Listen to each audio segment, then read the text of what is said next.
அமெரிக்க அதிபராக வந்து ட்ரம்ப் வந்தார் அப்படின்னா இந்தியன் எக்கானமி ஒரு ஆட்டம் காடும் அப்படின்னு சொல்லுவாங்க. இன்னொரு பக்கம் வந்து இந்த வார்னால இந்தியன் எக்கானமி எந்த அளவுக்கு பாதிக்கப்பட்டு சமீபமாக நடந்த ஒரு மேசிவ் ப்ரொட்டஸ்ட் ட்ரம்ப்போட செய்கையை எதிர்த்து அது எந்த அளவுக்கு வந்து முன்னுக்கு கொண்டு வரும். சோஷியல் மீடியாவை பார்த்தோம், நியூஸ் பார்த்தோம், பேனிக் ஆகிட்டே இருக்கிறாங்க. காய்கறி விலை ஏறிடும், பெட்ரோல் விலை ஏறிடும், ரொம்ப ஒரு அச்சத்தில் இருக்கிறாங்க. பிரதமர் சொன்ன மாதிரி வந்து அடுத்த கொரோனா பீரியடுக்கு வந்து ரெடி ஆகுங்க அப்படின்னு சொல்லியிருந்தாங்க. ஸோ அது எந்த அளவுக்கு சாத்தியமா இருக்கும்னு நினைக்கிறேன் சார்? இன்னைக்கு நம்ம சமாளிச்சுட்டு இருக்கோம். நம்மளால தாக்கு பிடிக்க முடியுது, இந்திய அரசாங்கத்தால் முடியுது. ஈரான் கவர்மெண்ட்டை பேசி ஷிப்பை வர வைக்கிறாங்க. க்ரூட் ஆயிலுக்கு இங்கே எத்தனால பிளெண்டிங்கை இன்க்ரீஸ் பண்ணியிருக்காங்க. எலக்ட்ரிசிட்டி ப்ரொடக்ஷன் இன்க்ரீஸ் பண்ணுறோம் லோக்கலில் இருக்கக்கூடியது. ஸோ இது மாதிரி பல வகையில் மேனேஜ் பண்ணிக்கிட்டு இருக்கோம். போர் தொடர்மையானால் நமக்கு பிரச்சனை டெஃபினட்டாக அது பெரிதாக வெடிக்கும். எல்பிஜி நமக்கு இஷ்யூ ஆச்சு. இடையில பெட்ரோல் டீசல் பங்குகள் எல்லாம் போய் மக்கள் வந்து மோத ஆரம்பிச்சு கூட்டம் கூட்டமாக சேர ஆரம்பிச்சாங்க. இல்லாமல் போயிருமோ அப்படின்னு 2 எல்பிஜி ஷிப்பு வந்தாவே, ஏன்னா 85% வந்து நம்ம இறக்குமதி பண்ணுறோம். என்ன எல்பிஜி சிலிண்டர் இருக்காது, நம்மகிட்ட எலக்ட்ரிசிட்டி இருக்குது. எல்லாம் கொஞ்சம் எலக்ட்ரிசிட்டியில் சமைக்க ஆரம்பிக்கணும். கிராமப்புறங்களில் திருப்பி விறகுக்கு அவங்க மாற ஆரம்பிக்கணும், கறிக்கு மாற ஆரம்பிக்கணும். நிலக்கரி நம்மகிட்ட நிறையவே இருக்குது. உமி அடுப்பு, கறி அடுப்பு, விறகு அடுப்பு. I'm talking really worst case scenario. போரை தொடர்ந்து கொண்டே இருக்க முடியாது. டெய்லி நான் பாம்பு பண்ணுறேன், இது பண்ணுறோம்னு சொல்லி அவர் தொடர்ந்து போர் செஞ்சுக்கிட்டே இருக்க முடியாது. அவங்கள ஆல்ரெடி டயர்ட் ஆகிட்டாங்க. அவருடைய பார்ட்டி வந்து ரிப்பப்ளிகன்ஸே இப்போ அவருக்கு எதிராக திரும்ப ஆரம்பித்து விட்டார்கள். நீங்கள் வந்து எங்கேயோ சம்மந்தம் இல்லாமல் போய் எங்கேயோ என்னமோ பண்ணிட்டு இருக்கீங்க, இங்கே என்ன நடக்கிறது அப்படின்னு சொல்லி தான் அவங்க போராட்டமே. இவர் செயல்படுறது வந்து ஒரு விவரம் தெரியாத, இன்னும் மெச்சூரிட்டி இல்லாத ஒரு ராஜா எப்படி செயல்பட்டிருப்பாரோ ஒரு 1000 வருஷம் 2000 வருஷத்துக்கு முன்னால, அது மாதிரி தான் செயல்பட்டுக்கிட்டு இருக்காரு. ஸோ அதைத்தான் வந்து அங்கே வந்து ரிவோல்ட்டாக இருக்காங்க. அதாவது எல்லாமே உங்களுடைய பவர் பிளான்ட்டை பூரா பாம் பண்ணுவாங்கிறாரு, நியூக்ளியர் பவர் பிளான்ட்டை பாம் பண்ணுவாங்கிறாரு, ஆயில் ப்ரொடக்ஷனை பாம் பண்ணுவாங்கிறாரு, எல்லாத்தையும் ஈரானை பூரா பாம் பண்ணாருன்னா ஆயில் வந்துகிட்டு இருக்கு ரஷ்யாவிலேருந்து. ஸோ இப்போ அதுலேயும் பிரச்சனை உண்டாச்சு அப்படின்னா அடுத்த பெரிய பிரச்சனை அதுதான். இவர் போய் ரொம்ப அடிச்சாருன்னா ஸ்ட்ரைட் ஆஃப் ஹோர்முஸை தடுத்திருக்காங்க, இப்போ ரெட் சீயையும் தடுப்பாங்க. அப்போ ஏஷியாவே கம்ப்ளீட்டாக பிளாக்கேட் ஆகிடும். ஆயிலுக்கு எங்கேயுமே ஒன்றுமே நமக்கு வர்றதுக்கு வாய்ப்பே இருக்காது. பாதி உலகத்தை சாகடிச்சுட்டு அப்புறம் இவராக வாழ்ந்துக்கிட்டு என்ன பண்ணுவார்?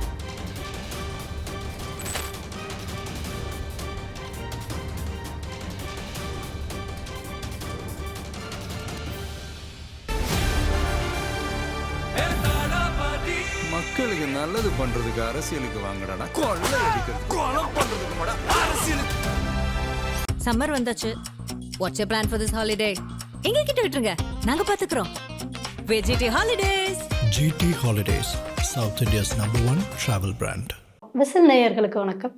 இன்றைக்கி நம்ம கூட வந்து நிறைய பொருளாதார விஷயங்களை பற்றி தெரிஞ்சுக்கிறதுக்காகவும் பேசுகிறதுக்காகவும் நம்ம கூட இணைஞ்சிருக்கார் பொருளாதார நிபுணர் சொக்கலிங்கம் சார் அவர்கள். சார் வணக்கம் சார். வணக்கம். வணக்கம்மா சார். இப்போது கரண்ட்டாக இருக்கக்கூடிய நிறைய ஹாட் டாபிக்ஸில் இருக்கக்கூடிய ஒரு விஷயங்களை தான் நான் உங்ககிட்ட கேட்கலாம் அப்படின்னு வந்திருக்கேன். ஸோ இப்போது இன்னும் இந்த வார் வந்து போயிட்டுருக்கு, முடிவுக்கு வந்துரும்னு சிலர் சொல்கிறாங்க, இல்லை இது வந்து கண்டினியூ ஆகும்னு சிலர் சொல்கிறாங்க. பட் இதெல்லாம் ஒரு பக்கம் இருந்தாலும் இன்னொரு பக்கம் வந்து இந்த வார்னால இந்தியன் எக்கானமி எந்த அளவுக்கு பாதிக்கப்பட்டிருக்கு சார்? ஆல்ரெடி பாதிக்கப்பட்டிருக்கு அப்படின்னா இது வரைக்கும் ஓரளவு வந்து தாக்கு பிடிச்சிக்கிட்டு இருக்கோம், ஒன்றும் பிரச்சனை இல்லை. அரசாங்கம் வந்து இந்த ஒரு 1 லட்சம் கோடி ரூபா பஃபர் வச்சுருக்கோம்னு நமது நிதியமைச்சர் சொல்லியிருக்காங்க. ஸோ மக்கள் பாதிக்கப்படாத அளவிற்கு, ஜிடிபியில் தாக்கம் ஏற்படாத அளவிற்கு நாங்கள் எங்களால் மேனேஜ் பண்ண முடியும். ப்ரொவைடட் இது ஒரு ஷார்ட் டேர்மாக இருந்துச்சுன்னா ஒரு 2 மாதம் 3 மாதத்துக்குள்ளே பிரச்சனை முடிஞ்சிச்சு அப்படின்னா. ஸோ இப்போ சமீபத்தில் உங்களுக்கே தெரிஞ்சிருக்கும், இன்னும் எக்ஸைஸ் டியூட்டி, பெட்ரோல் டீசலுக்கு எல்லாத்தையும் கட் பண்ணாங்க. ஸோ கவர்மெண்ட்ஸ் வந்து அவங்க சைட்லேருந்து என்ன ஆக்ஷன் எடுக்கணுமோ எடுத்துக்கிட்டு இருக்காங்க. ஈரான் கவர்மெண்ட்டோட பேசி இப்போ எல்பிஜி நமக்கு இஷ்யூ ஆச்சு, கொஞ்சம் எல்லாருக்கும் நெருக்கடி நிலைமை ஏற்பட்ட மாதிரி இருந்தது. அப்புறம் இடையில பெட்ரோல் டீசல் பங்குகள் எல்லாம் போய் மக்கள் வந்து மோத ஆரம்பிச்சு கூட்டம் கூட்டமாக சேர ஆரம்பிச்சாங்க, இல்லாமல் போயிருமோ அப்படின்னு. ஸோ இது மாதிரி ஏன்னா இப்போ நமக்கு வந்து 2 எல்பிஜி ஷிப்பு வந்தாவே அது இந்தியாவுடைய தேவைக்கு ஒரு நாளைக்கு போதும். ஒரு நாளைக்கானது மட்டும் அப்படிதான். 2 ஷிப் வருது, அது ஒரு நாள் தேவைக்கு தான் ஈடு கொடுக்குங்கிறாங்க. ஸோ இப்போ நம்ம இது வரைக்கும் மாதத்துக்கு 60-70 கப்பல் எல்பிஜியே வந்துக்கிட்டு இருந்திருக்கு. அது போக இந்தியாவில் வேறு ப்ரொடக்ஷன். இந்த அளவுக்கு நம்ம இது எல்பிஜியே இவ்வளவுன்னா இந்த பெட்ரோல் டீசலுக்கு எத்தனை கப்பல் பர் டேக்கு வரும்னு யோசிச்சுக்கோங்க. ஏன்னா 85% வந்து நம்ம இறக்குமதி பண்ணுறோம். கிட்டத்தட்ட நம்மளுடைய தேவைகளில் ஒரு 15% தான் உள்நாட்டு தயாரிப்பாக இருக்குது. ஸோ இப்போதைக்கு வந்து ஸ்மால் லெவல் ஈட்ரீஸ் கொஞ்சம் அடிபட்டிருக்காங்க. அந்தந்த இடத்துல எல்பிஜி சிலிண்டர் கிடைக்காம அவங்க கடையை பூட்டிட்டு போயிட்டாங்க. பெரிய ஹோட்டல்ஸ் எல்லாம் சமாளிக்கிறாங்க. somehow they are managing it. போய்கிட்டு இருக்குது. அவங்களுக்கு இல்லை எலக்ட்ரிக்கை வச்சு மாற்றி பண்ணுறாங்க. ஆல் தோஸ் திங்ஸ் அதெல்லாம் போய்கிட்டு இருக்கு. இது தவிர லாஜிஸ்டிக்ஸ் சைடில் இப்போ வந்து எக்ஸ்போர்ட்டு இம்போர்ட்டு அதுங்களில் கொஞ்சம் இடையூறுகள் ஏற்பட்டிருக்கு. இம்போர்ட்டில் நமக்கு இந்த ஐட்டத்தில் பிரச்சனை, இது தவிர மீதி ஐட்டங்களும். ஸோ இப்போ ஒவ்வொரு பர்டிகுலர் இப்போ சல்ஃபர் ப்ரொடக்ஷன் இருக்குது, இது மாதிரி பல ப்ரொடக்ஷன் இருக்குது. So urea, fertiliser, sulphur. So இது வந்து ஒவ்வொரு இந்த போர் தொடருமே ஆனால் நம்ம ஈவன் நம்ம கம்ப்யூட்டர் வாங்குறது கூட கொஞ்சம் சிரமமாக இருக்குது. ஏன்னா ப்ராசஸர் சிப்ஸ் மேனுஃபேக்சரிங்லாம் சல்ஃபர் தேவை, சர்டன் கெமிக்கல்ஸ் எல்லாம் தேவை. ஸோ அந்த சிப்ஸோட மேனுஃபேக்சர் பண்ண முடியாமல் போகும். ஸோ இதனுடைய ஆரம்பத்தில் வந்து நமக்கு வந்து ஓகே ஃப்ளைட் டிக்கெட் இன்க்ரீஸ் ஆகுது, குக்கிங் கேஸ் சிலிண்டர் இல்லை, அது மாதிரி சொல்லிக்கிட்டு இருக்கோம். ஆனால் இந்த பிரச்சனை தொடருமே ஆனால் நம்மளுடைய வாழ்க்கையின் ஒவ்வொரு அங்கத்திலையும் பிரச்சனை ஏற்படும். அது மெடிக்கல் ஃபீல்டுலேருந்து, ஃபார்மசிட்டிக்கல் ஃபீல்ட்லேருந்து, இன்னும் இப்போ பெண்கள் போடுற லிப்ஸ்டிக்லேருந்து, இது எல்லாமே எல்லா துறையிலையுமே வந்து எல்லா இடத்துலையும் எல்லா மேனுஃபேக்சரிங்லேயும் பெரிய பாதிப்பை உண்டாக்கும். அதில் சந்தேகம் இல்லை. ஹோப்ஃபுல்லி த வார் எண்ட்ஸ் சூனர் தேன் லேட்டர். ஸோ சீக்கிரமாகவே இன்னும் அடுத்த ஓரிரு வாரங்களில் நிறுத்தப்பட்டு விட்டால் ரொம்ப சந்தோஷமாக இருக்கும். அதர்வைஸ் வந்து இன்னைக்கு நம்ம சமாளிச்சுக்கிட்டு இருக்கோம், நம்மளால் தாக்கு பிடிக்க முடியுது, இந்திய அரசாங்கத்தால் முடியுது. ஈரான் கவர்மெண்ட்டை பேசி ஷிப்பை வர வைக்கிறாங்க, க்ரூட் ஆயிலுக்கு இங்கே எத்தனால் பிளெண்டிங்கை இன்க்ரீஸ் பண்ணியிருக்காங்க, எலக்ட்ரிசிட்டி ப்ரொடக்ஷன் இன்க்ரீஸ் பண்ணுறோம் லோக்கலில் இருக்கக்கூடியது. ஸோ இது மாதிரி பல வகையில் மேனேஜ் பண்ணிக்கிட்டு இருக்கோம். But basically all said and done we are completely depend on oil. So அதனால வந்து இன்னைக்கு வந்து அது உடனே மாற்றணுமான முடியாது. போர் தொடர்மே ஆனால் நமக்கு பிரச்சனை டெஃபினட்டாக அது பெரிதாக வெடிக்கும். பிரதமர் சொன்ன மாதிரி வந்து அடுத்த கொரோனா பீரியடுக்கு வந்து ரெடி ஆகுங்க அப்படின்னு சொல்லியிருந்தாங்க. அந்த லைஃப் டைம் மறுபடியும் வரும் அப்படின்னு சொல்கிறாங்க. ஸோ அது எந்த அளவுக்கு சாத்தியமாக இருக்கும்னு நினைக்கிறீங்க சார்? இன்றைய உலக பொருளாதாரத்தில் வந்து அந்த அளவுக்கு மோசமாக சென்று விடாது அப்படிங்கிறதான் என்னுடைய ஒரு தனிப்பட்ட கருத்து. நம்ம பிரதம மந்திரி என்ன சொல்லியிருந்தாங்கன்னா, ஒருவேளை ஒரு டஃப் சுச்சுவேஷன் வந்துச்சுன்னா அதுக்கு நீங்கள் நம்ம தயாராகிக்கணும் அப்படின்னு சொன்னாரே தவிர அது மாதிரி வந்துரும்னு அவர் சொல்லலை. அது வந்து பலவாறாக பேசப்பட்டு விட்டது மீடியாக்களில். ஒவ்வொருத்தரும் அவங்களுக்கு தெரிஞ்ச மீனிங்கை எடுத்துக்கிட்டாங்க. அவர் கிளியராக பார்த்தீங்கன்னா ஒருவேளை வந்தால் அதுக்கும் நம்ம ரெடியாக இருக்கணும், which is very true. ஏன்னா இப்போ ஒரு அமெரிக்க அதிபர் என்ன செய்யறாரு, என்ன செய்ய போறாரு, இஸ்ரேல் என்ன செய்ய போறாங்க அப்படிங்கிறது இது வரைக்கும் அமெரிக்கா வந்து அண்டர் கண்ட்ரோல்ல இருந்துச்சு. இன் ஜெனரல் அங்கே வந்த அதிபர்களும் பொறுப்பானவர்களாக இருந்தார்கள், மக்களும் பொறுப்பானவர்கள் எல்லாருமே. இப்போ வந்து இது வந்து கம்ப்ளீட்லி எல்லா ஒவ்வொரு செய்கையிலையும் அவர் அவுட் ஆஃப் கண்ட்ரோல்ல போய்கிட்டு இருக்காரு. யாரும் எதிர்பார்க்காத அளவு செஞ்சுக்கிட்டு இருக்காரு. நல்லதா கெட்டதாங்கிறது வேற. பட் அவர் வந்து இப்போ யார் கண்ட்ரோல்லையும் இல்லை அப்படிங்கிறது தான் உண்மை. ஸோ அப்படிங்கல அவர் திருப்பி எடுத்து நியூக்ளியர் நம்ம இப்போ சொல்லிக்கிட்டு இருக்காரு, வி வில் ஆப்லிட்டரேட் அப்படின்னு இருக்காரு. அதாவது எல்லாமே உங்களுடைய பவர் பிளான்ட்டை பூரா பாம் பண்ணுவாங்கிறாரு, நியூக்ளியர் பவர் பிளான்ட்டை பாம் பண்ணுவாங்கிறாரு, ஆயில் ப்ரொடக்ஷனை பாம் பண்ணுவாங்கிறாரு, எல்லாத்தையும் ஈரானை பூரா பாம் பண்ணாருன்னா அவர் சொல்றது அப்படி சொல்லுவாப்புல. அவரால் எல்லாமே செய்ய முடியாது. பாம் பண்ணாருன்னா ரெட்சி ஹூத்திஸ்ன்னு அவங்களுடைய சப்போர்ட்டர்ஸ் இருக்காங்க, ஹமாஸ் இருக்காங்க, இது மாதிரி ஹெஸ்புல்லா இருக்காங்க. இவங்க எல்லாம் indirect group for Iran. So அவங்க வந்து என்ன பண்ணுவோம், இப்போவாச்சும் ரெட் சி வழியாக நமக்குலாம் ஆயில் வந்துகிட்டு இருக்கு ரஷ்யாவிலேருந்து. ஸோ இப்போ அதுலேயும் பிரச்சனை உண்டாச்சு அப்படின்னா அடுத்த பெரிய பிரச்சனை அதுதான். இவர் போய் ரொம்ப அடிச்சாருன்னா ரெட் சியையும் தடுப்பாங்க. இப்போ ஸ்ட்ரைட் ஆஃப் ஹோர்முஸை தடுத்துருக்காங்க, இப்போ ரெட் சியையும் தடுப்பாங்க. அப்போ ஏஷியாவே கம்ப்ளீட்டாக பிளாக்கேட் ஆகிடும். ஆயிலுக்கு எங்கேயுமே ஒன்றுமே நமக்கு வர்றதுக்கு வாய்ப்பே இருக்காது. ஸோ உலகத்தில் பாதி உலகத்தை சாகடிச்சுட்டு அப்புறம் இவராக வாழ்ந்துட்டு என்ன பண்ணுவார்? ஒன்றுமே பண்ண. அவர் வந்து போர் தொடுக்கிறது ஈரான் மேலே இல்லை, இன்டைரக்டா ஏஷியன் மக்கள் மேலேன்னு நினைக்கிறேங்க சார். ஆமாம், கரெக்ட், கிட்டத்தட்ட. ஸோ இப்போ அது மாதிரி வந்து பார்த்தீங்கன்னா இப்போ ஆசியா கண்டமும் சரி, அதையொட்டி ஐரோப்பா கண்டமும் சரி, எல்லாமே வந்து பெரும் பாதிப்புக்குள்ளாகும். அதில் சந்தேகமே இல்லை. ஹோப்ஃபுல்லி திஸ் எண்ட்ஸ் சூன். சமீபமாக நடந்த ஒரு மேசிவ் ப்ரொட்டஸ்ட் இன் அமெரிக்கா, ட்ரம்ப்போட செய்கையை எதிர்த்து, அது எந்த அளவுக்கு வந்து முன்னுக்கு கொண்டு வரும்? இல்லை, நோ மோர் கிங்ஸ் அப்படின்னு சொல்லித்தான் அவங்க போராட்டமே. இவர் செயல்படுறது வந்து ஒரு விவரம் தெரியாத, இன்னும் மெச்சூரிட்டி இல்லாத ஒரு ராஜா எப்படி செயல்பட்டிருப்பாரோ ஒரு 1000 வருஷம் 2000 வருஷத்துக்கு முன்னால, அது மாதிரி தான் செயல்பட்டுக்கிட்டு இருக்காரு. ஸோ அதைத்தான் வந்து அங்கே வந்து ரிவோல்ட்டா இருக்காங்க. இவருடைய ரேட்டிங் வந்து ரொம்ப டவுன் ஆயிருக்கு. கிட்டத்தட்ட 60% மேல மக்கள் வந்து எங்களுக்கு இவர் சரியில்லை அப்படிங்கிற அளவுக்கு ரேட்டிங்ல கொடுத்துருக்காங்க, ஒப்பீனியன் போல்ஸ் எல்லாமே. ஸோ அதனால ஆல் டைம் லோவில் இருக்கு. மிட் டேர்ம் எலெக்ஷன் வருது. மிட் டேர்ம் எலெக்ஷனில் வந்து அவருக்கு வந்து அந்த அவருடைய பார்ட்டிக்கு பிரச்சனையாகும்.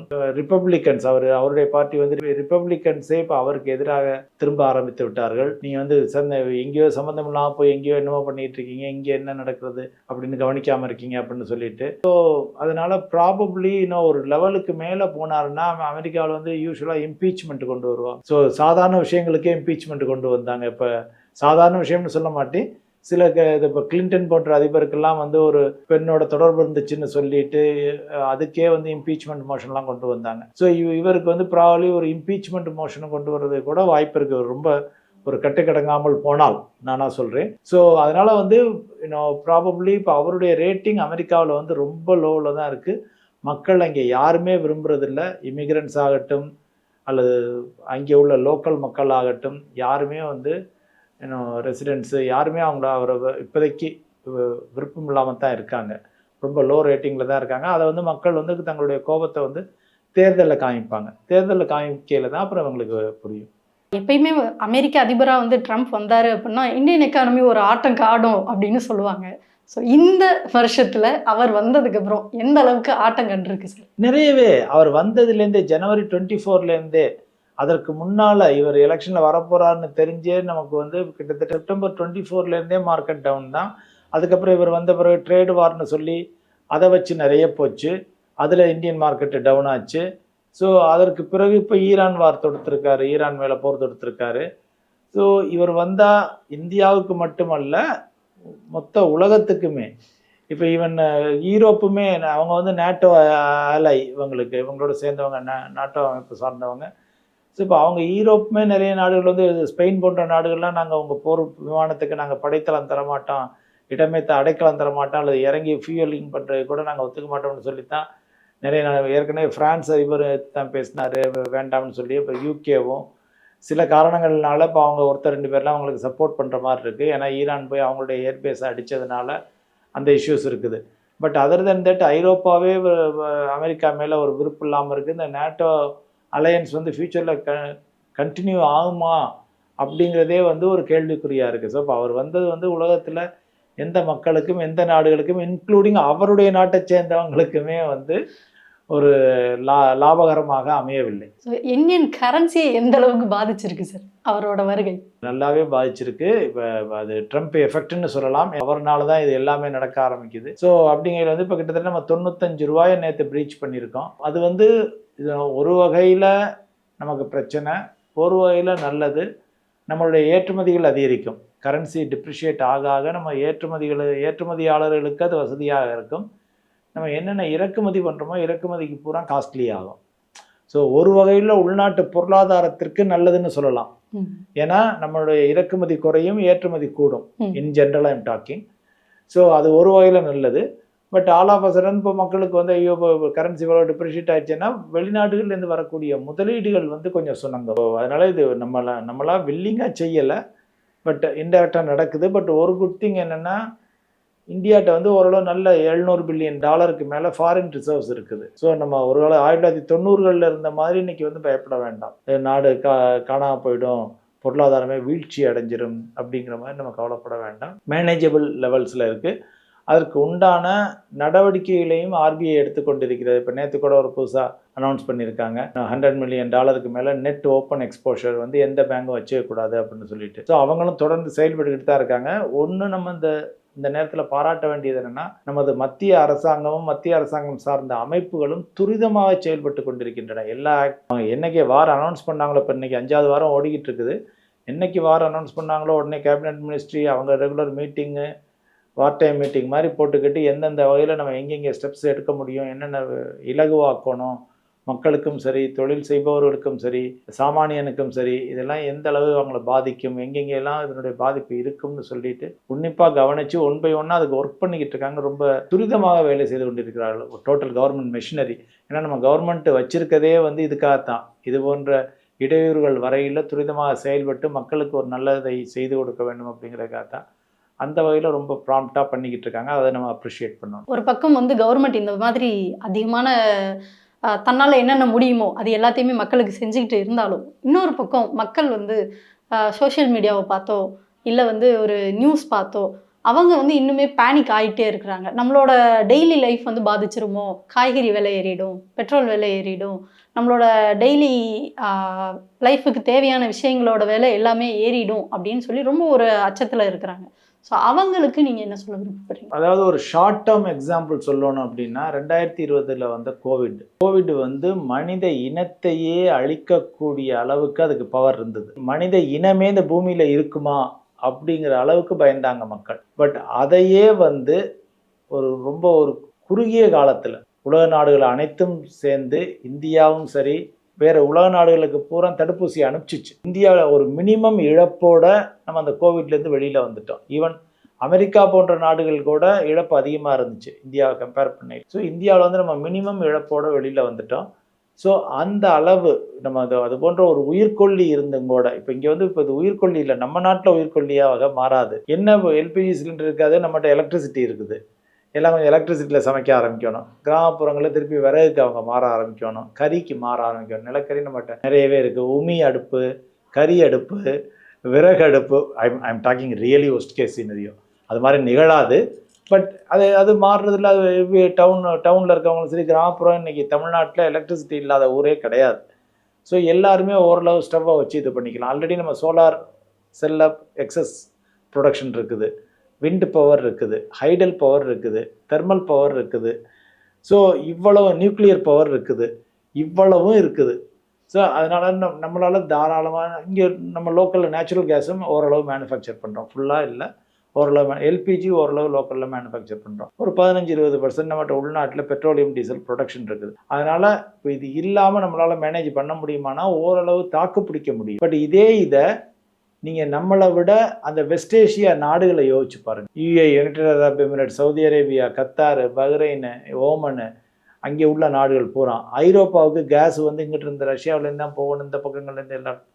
ஸோ இப்போ நம்மளை விட பிரச்சனை வந்து வேறு நாடுகளுக்கு இன்னும் அதிகமாகவே இருக்குது. இப்போ ஃபிலிப்பைன்ஸ்லாம் ஆல்ரெடி அவங்களுக்கு பெட்ரோல் டீசல் இல்லாமல் தடுமாறிக்கிட்டு இருக்காங்க. நம்ம இந்தியாவால் ஓரளவு சமாளிக்க முடியும், சமாளித்து நம்மளால் வந்துவிட முடியும். இன்னொன்று வந்து பார்த்திங்கன்னா, அமெரிக்காவால் இந்த போரை தொடர்ந்து கொண்டே இருக்க முடியாது. டெய்லி நான் பாம் பண்ணுறேன், இது பண்ணுறோம்னு சொல்லி அவர் தொடர்ந்து போராடிக்கிட்டு தொடர்ந்து போர் செஞ்சுக்கிட்டே இருக்க முடியாது. அவங்கள ஆல்ரெடி டயர்ட் ஆகிட்டாங்க. ஏன் இல்லாட்டி அவர் பாட்டு தொடர்ந்து போய்கிட்டே இருக்க வேண்டியதானே. ஏன் பேசுகிறாருன்னா, எனக்கு இப்போ நம்ம ட்ரேட் வார் நமக்கு அவருக்கு என்னென்னா, he wants a honorary exit. உள்ளே நுழைஞ்சு அடிச்சுட்டேன், ஆனால் இப்போ ஏன் டேர்ம்ஸில் நான் வெளியேறணும், அல்லது அந்த ஈரான் சொல்லணும் ஓகே அமெரிக்கா நாங்கள் ஒத்துக்கிட்டோம், நாங்கள் சரண்டர் ஆகிறோம் அப்படின்னு சொன்னால் இவருக்கு உடனே ஒரு பெருமை, ஒரு மார்தட்டி கொள்ளக்கூடிய அளவுக்கு இவருக்கு சந்தோஷம். அதுதான் ஒவ்வொரு தடவையும் செஞ்சுக்கிட்டு இருந்தார். நான் இந்தியா பாகிஸ்தான் வாரையும் நான் நிப்பாட்டினோம்னு சொன்னார். இந்தியா அல்லதோ டினை பண்ணுச்சு. ட்ரேட் வார்லையும் அப்படித்தான். நாங்கள் சொன்னதுக்கு இந்தியா ஒத்துக்கிட்டாங்க. இந்தியா அமைதியாக இருந்தது. அவ்வளோதான், ஒரு கிளாரிஃபிகேஷன் மட்டும். ஏன்னா அவருக்கு தெரியும், அப்போ எல்லா புகழும் இறைவனுக்குங்கிற மாதிரி எல்லா புகழும் ட்ரம்ப்புக்கு கொடுத்துட்டீங்கன்னா அவர் சந்தோஷமாயிடுவார். ஸோ அதனால் வந்து இப்போ இந்த பீரியடில் வந்து ஜென்ரலாக வந்து நம்மளால் சமாளிக்க முடியும். மக்கள் பயப்பட வேண்டாம், பயம் கொள்ள வேண்டாம். இந்த வாரம் சூனா எண்டுக்கு வந்துடும். அந்த அளவுக்கு வந்து கோவிட் அளவுக்கு இந்த சிச்சுவேஷன் இல்லை. ஸோ கோவிட் டயத்துலேயும் மக்கள் பயந்தாங்க. அப்படி இருந்தாலும் வாழ்க்கை நடந்து கொண்டு தான் இருந்தது மக்கள். ஸோ அதனால் இந்த பூலோகம் ஆயிரம் காலமாக இருக்கிறது. அதனால் ஒரு போரோ இதுவோ வந்து மனித இனத்தை அழிச்சு விடாது. எல்லாருக்கும் எல்லாருமே இந்தியாவில் வந்து 140 கோடி மக்கள் இருக்கும். 140 கோடி மக்களுக்கு வரப்போகிற கஷ்டம் தான் எனக்கு வரப்போகுது. அப்போ I should be ready, prepared for facing that. இப்போ சூறாவளி வருது, சுனாமி வருது, பூகம்பம் வருது, இயற்கை சீற்றங்கள்லாம் வருது. அதெல்லாம் சொல்லிட்டு வர்றதில்லை. இல்லை, இங்கேயாச்சும் நம்ம பிளான் பண்ணுறதுக்கு ஒரு வழி இருக்குது. அது வந்து சொல்லாமலே வந்து எவ்வளோ பேர்களை தாக்குது, எவ்வளோ பேர்களை அழிக்குது. ஸோ அதனால் வந்து மக்கள் வந்து பயம் கொள்ள வேண்டாம் அதிகமாக. It is manageable. நம்மளால் மேனேஜ் பண்ணி வெளியில் வர முடியும். ஸோ அதிகமாக வந்து இந்த ரீல்ஸில் வர்ற விஷயங்களோ இல்லை இன்டர்நெட்டில் வர்ற விஷயங்களையோ பார்த்து பயப்படாமல் நம்ம அரசாங்கத்தோட எந்த ஒரு நடவடிக்கையாக இருந்தாலும் அதை நம்ம வந்து ஃபாலோ பண்ணி போனாலேவும் நம்மளோட ரெகுலர் லைஃப்பில் எந்த பாதிப்பும் வராது அப்படின்றத சொல்ல விருப்பப்படுறீங்க. சரிங்களா சார்? Correct true. ஏன்னா மக்கள் வந்து யூடியூப்பில் போடுறது, விஷயம் தெரிஞ்சவங்களும் யூடியூப்பில் பேசுகிறாங்க, விஷயம் தெரியாதவங்களும் பேசுகிறாங்க. ரீல்ஸில் போடுறதும் அவங்கவுங்களுக்கு மனசில் தோணுனா அவங்க மனதுக்குள்ளே இருக்க பயத்தை வந்து அடுத்தவங்களுக்கு கொண்டாந்து போட்டுவிட்டு போயிடுறாங்க. இது ஏன் தலைவலி இல்லை, ஓன் தலைவலின்னு சொல்லி அதை பார்க்குறாள். ஐயோ 3ஆம் உலகப்போர் வந்துடுமா, இப்போ இங்கேயுமே நாங்கள் இன்வெஸ்ட்மெண்ட்டில் சில கஸ்டமர் கூப்பிட்றாங்க, இது வந்து 3ஆம் உலகப்போருங்கிறாங்களே, ஒன்றுமே இருக்காது, எல்லாம் சப்சாடாக இருங்கிறாங்களே அப்படின்னு சொல்லிலாம் சில பேர் பயந்து கூப்பிட்றாங்க. இல்லைங்க, அந்த அளவுக்குலாம் இல்லை, ஒன்றும் பிரச்சனை இல்லை, அமைதியாக இருங்க, ஓரளவு நம்மளால் சமாளிக்க முடியும். இன்றைக்கு நல்லா இருக்கும், நாளைக்கு நல்லா இருப்போம், நம்ம மேனேஜபிள் தான் அப்படின்னு சொல்லி. ஏன்னா இப்போவும் உங்களுக்கு 70% 80% ஆயில் வந்துக்கிட்டு இருக்கு. நமக்கு என்ன எல்பிஜி சிலிண்டர் வந்துருச்சு. ஸோ அதனால் வந்து நம்ம ஈரானோட நல்ல உறவில் தான் இருக்கிறோம். எல்லா நாடுகளோடையும் நல்ல, ஈவன் சீனாவோட கூட நம்மளுடைய ரிலேஷன்ஷிப் இம்ப்ரூவ் ஆகிருக்கு. எக்ஸப்ட் பக்கத்தில் இருக்க பாகிஸ்தான் தவிர நம்ம எல்லா நாடுகளோடையும் நல்ல உறவு முறையில் தான் இருக்கோம். ஸோ அதனால் இந்திய மக்களோ இந்தியர்களோ பெருவாரியாக பாதிக்கப்பட மாட்டார்கள் அப்படிங்கிறதான் என்னுடைய நம்பிக்கை. அப்படி ஒரு பாதிப்பு வந்தாலும் நம்மளால் சமாளிக்க முடியும். அனாவசியமாக மக்கள் பயம் கொள்ள வேண்டாம். Thank you sir. தேங்க்யூ.